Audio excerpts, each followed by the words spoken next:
Baik, selamat pagi mahasiswa sekalian. Alhamdulillah kita bisa ketemu lagi, dan ini adalah pertemuan kita yang ketujuh. Dan pada kesempatan kali ini kita akan membahas tentang hak dan kewajiban warga negara berdasarkan Undang-Undang Dasar 45. Dan sebelum kita mulai, mari kita berdoa menurut agama dan keyakinan masing-masing agar apa yang akan kita pelajari bermanfaat. Berdoa disilakan.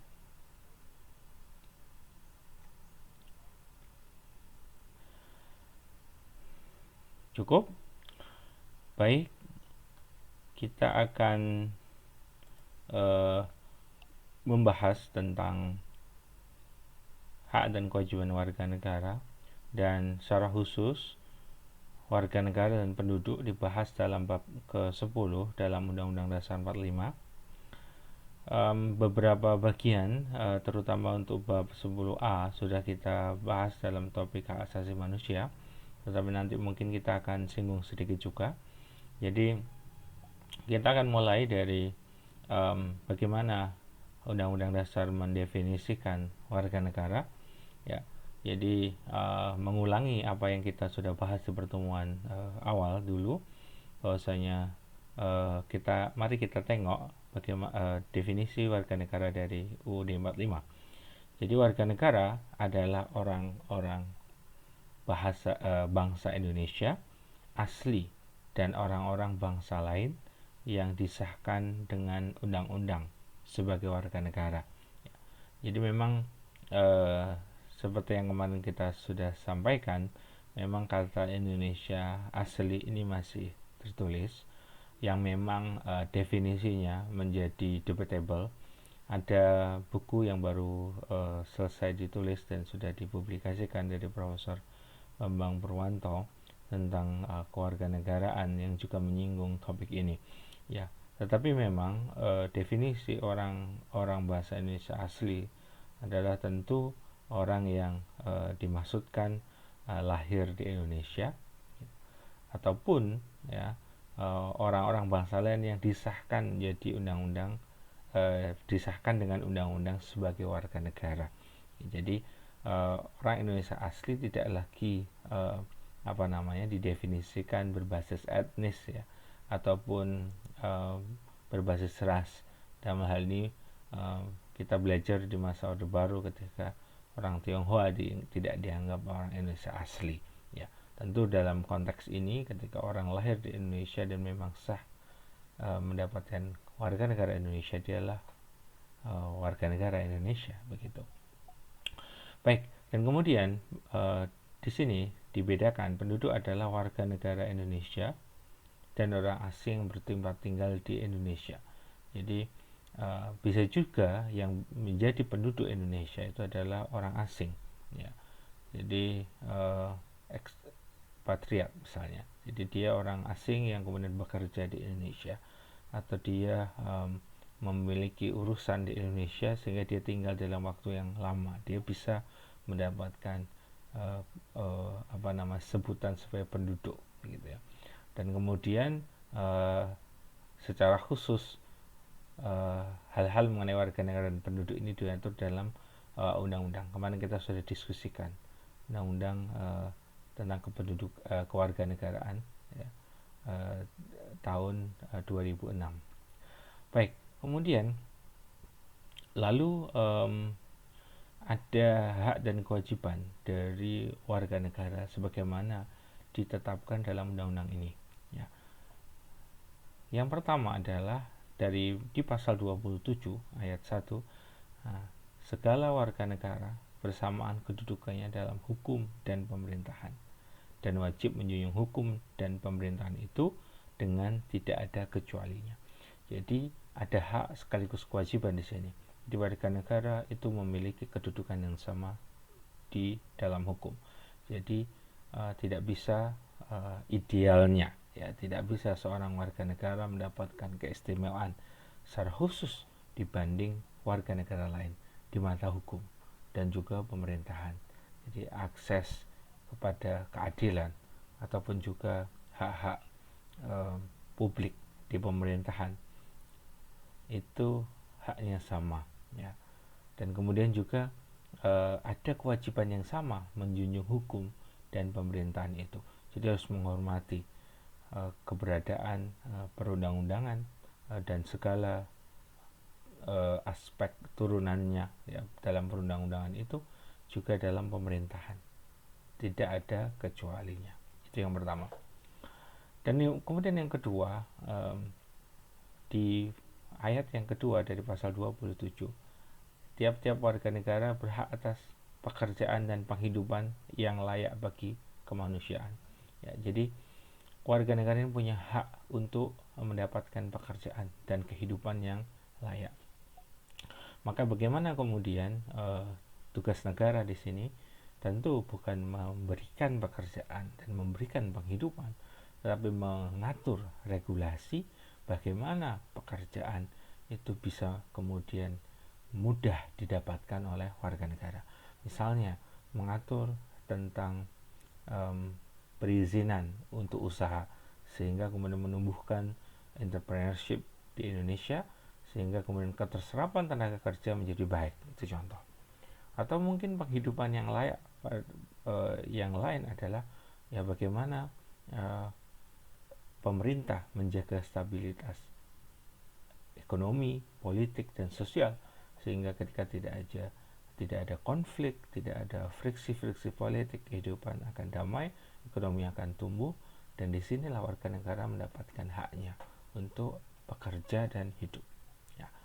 Kemudian ada hak dan kewajiban lain di pasal 27 ayat 3, yakni setiap warga negara berhak dan wajib ikut serta dalam upaya pembelaan negara.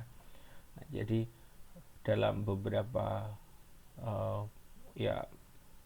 waktu terakhir ini Kementerian Pertahanan sedang concern mengkonsepsikan bela negara ini. Nah, dan memang saat ini masih dalam satu wacana yang belum cukup bisa diterima dengan baik, saya katakan, oleh masyarakat, karena masih ada bayangan sebagian masyarakat, ada ketakutan akan situasi pada Orde Baru, karena kemudian bela negara identik dengan militerisme. Nah, maka akan sering dan muncul banyak kritik, jangan sampai bela negara ini kemudian menghadirkan militerisme, atau kemudian menghadirkan masyarakat sipil yang masyarakat sipil yang bertampang militer. Ya, kita tahu ada banyak organisasi masyarakat yang memiliki sayap militer, dan dalam banyak hal kadang ketika organisasi tersebut tidak bisa mengontrol dengan baik, yang muncul adalah premanisme.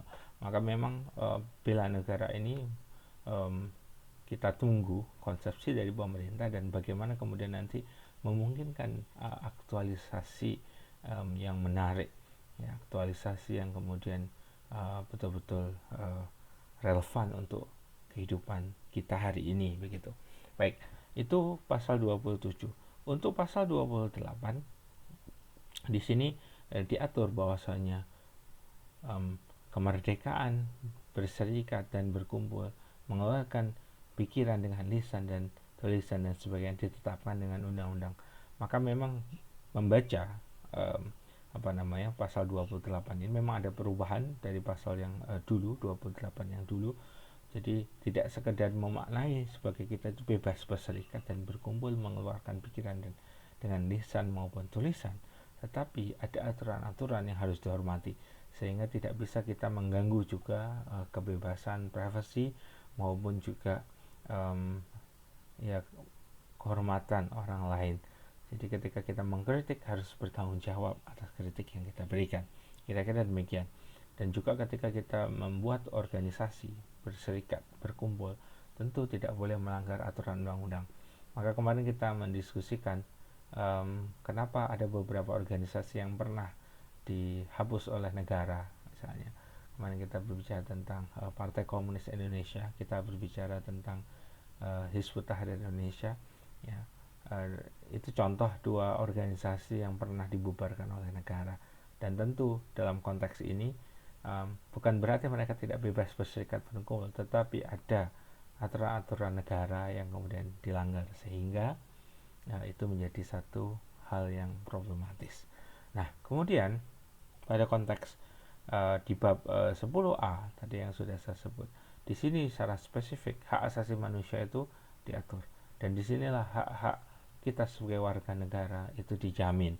Maka perlu kita baca lebih detail ya, mulai 28A misalnya, setiap orang berhak untuk hidup serta berhak mempertahankan hidup dan kehidupannya. Jadi ini hak warga negara untuk hidup ya, bagaimanapun tidak ada hak untuk hak warga negara membunuh misalnya, atau menghabisi nyawa orang lain atau warga negara lain, karena kita sama-sama punya hak hidup.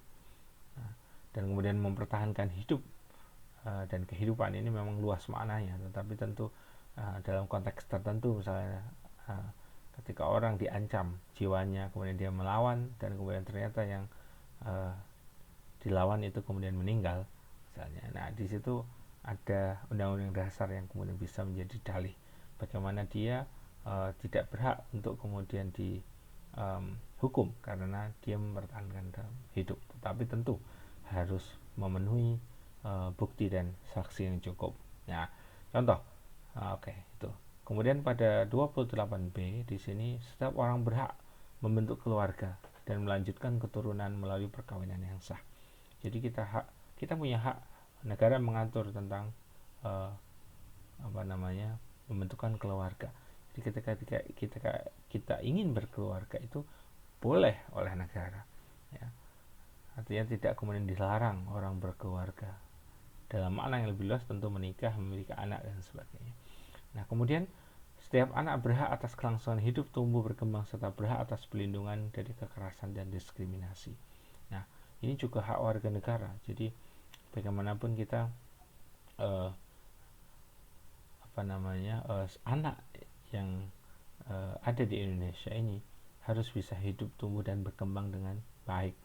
Dia tidak boleh mendapatkan kekerasan dan diskriminasi. Ini hak yang diatur oleh warga negara, oleh undang-undang dasar maksud saya, untuk warga negaranya. Kemudian pasal 28C ya, setiap orang berhak mengembangkan diri melalui pemenuhan kebutuhan dasarnya, berhak mendapatkan pendidikan dan memperoleh manfaat dari ilmu pengetahuan, teknologi, seni, budaya demi meningkatkan kualitas hidupnya. Jadi berhak untuk mendapatkan pendidikan dan memperoleh manfaat dari ilmu pengetahuan. Ini negara menjamin.